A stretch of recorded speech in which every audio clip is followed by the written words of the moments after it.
The fluorescent lights hummed their midnight song as Marcus Williams pushed his cleaning cart down the empty hospital corridor. His hands, calloused from years of hard work, gripped the mop handle with practiced ease. At 42, life had taught him that some battles you fight with your fists and others you fight with your heart. He'd been fighting with his heart for 7 years now, ever since the day his wife Sarah closed her eyes for the last time, leaving him alone with their 6-year-old son, Tommy. Marcus had learned to navigate the world as a single father with the same quiet determination he brought to his work. Every night, he scrubbed floors and emptied trash bins at St. Catherine's Hospital, and every morning he walked Tommy to school before catching a few hours of sleep. They didn't have much, but they had each other, and in Marcus's world, that was everything. It was on a Tuesday night in October when Marcus first noticed the little girl in room 304. She couldn't have been more than 8 years old, with brown curls spilling across her pillow and eyes that seemed too weary for someone so young. Unlike the other children on the pediatric floor, she never had visitors. No parents reading bedtime stories. No siblings bringing drawings from school. No grandparents sneaking in extra desserts. Just a little girl, alone with her illness and the beeping machines that monitored her fragile existence. "Hi there," Marcus said softly from the doorway that first night, not wanting to startle her. "I'm Marcus. I'm just here to tidy up your room." The girl looked at him with curiosity but said nothing. Marcus noticed a worn teddy bear clutched in her small hands, its fur matted from what must have been years of devoted hugging. "That's a nice bear you've got," Marcus continued, his voice gentle. "My son Tommy has one just like it. Named him Mr. Whiskers, though the bear doesn't have a single whisker on him." A small smile tugged at the corner of the girl's mouth. Barely there, but unmistakable. It was enough. "I'm Emma," she whispered, her voice raspy from the tubes that had been down her throat earlier that week. From that night forward, Marcus made sure room 304 was always the last stop on his rounds.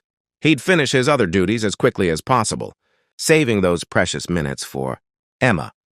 He learned that she had a rare form of leukemia, that she'd been in and out of hospitals for 3 years, and that her single mother worked 2 jobs just to keep up with the medical bills.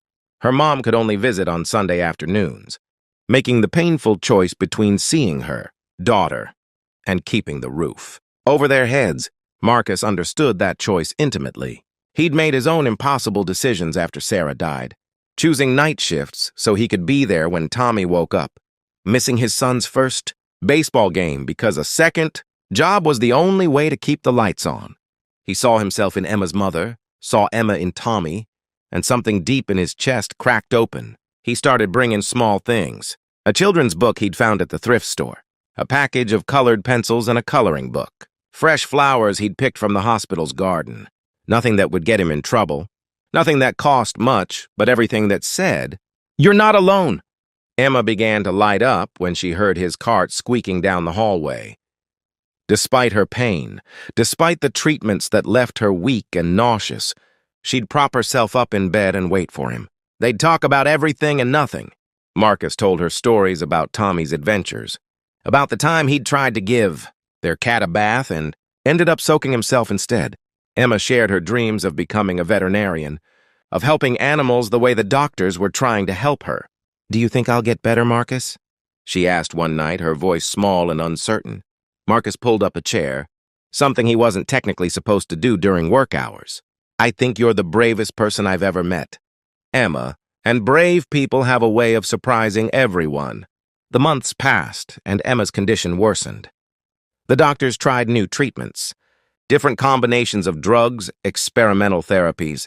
Marcus watched this little girl face each setback with more courage than most adults could muster. On the nights when the pain was too much, when tears streamed down her face, Marcus would hold her hand and tell her stories until she fell asleep. He stopped telling Tommy about his hospital friend.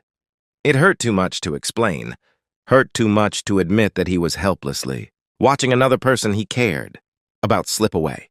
Instead, he poured all his love and hope into those nighttime visits, praying that somehow his presence made a difference. One February evening, Marcus arrived at work to find Emma's room empty. His heart dropped into his stomach. He rushed to the nurse's station, dreading the answer to his question. "She's in the ICU," Nurse Patricia told him, her eyes sympathetic. "It's not good, Marcus. The family has been called in."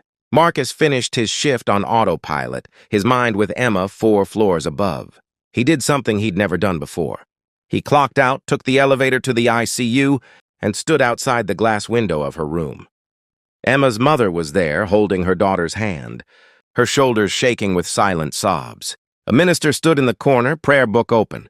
Marcus pressed his hand against the glass, wishing he could do more, be more. Save this precious child who had somehow become a part of his heart.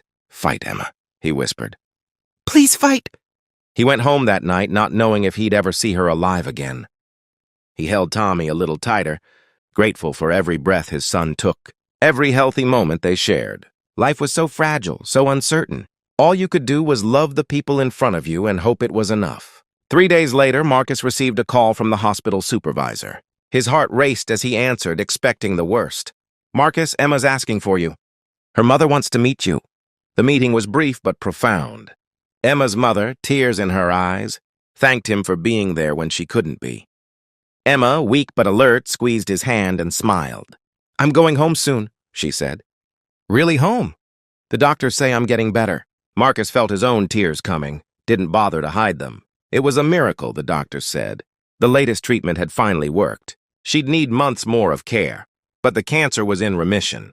4 months later, on a sunny Saturday morning, Marcus was in his small front yard with Tommy when he heard the sound of engines. 6 black SUVs pulled up to his modest house in a coordinated line. Marcus instinctively moved in front of his son, confused and alarmed. The doors opened and people began emerging.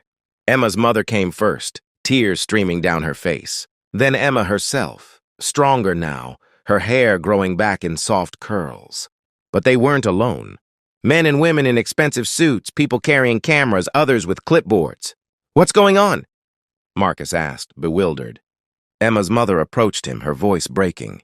"I need the world to know what you did. Emma told me everything. Every visit, every story. Every moment you chose to care for my daughter when you didn't have to. You worked all night, then went home to your own child. But you still made time for us." One of the suited men stepped forward. "Mr. Williams, I'm Robert Chen, CEO of Chen Medical Technologies. Emma's story moved me deeply. We'd like to offer you a position in our company's new patient relations program. A full-time job with benefits. Daylight hours so you can be with your son." A woman joined them. "I'm Sarah Goldstein from the Children's Hospital Foundation. We're establishing the Marcus Williams Compassion Fund to support families of children with long-term illnesses." Marcus stood there, overwhelmed, unable to process what was happening. Tommy tugged at his hand, eyes wide with wonder. Emma walked up to him, wrapped her small arms around his waist.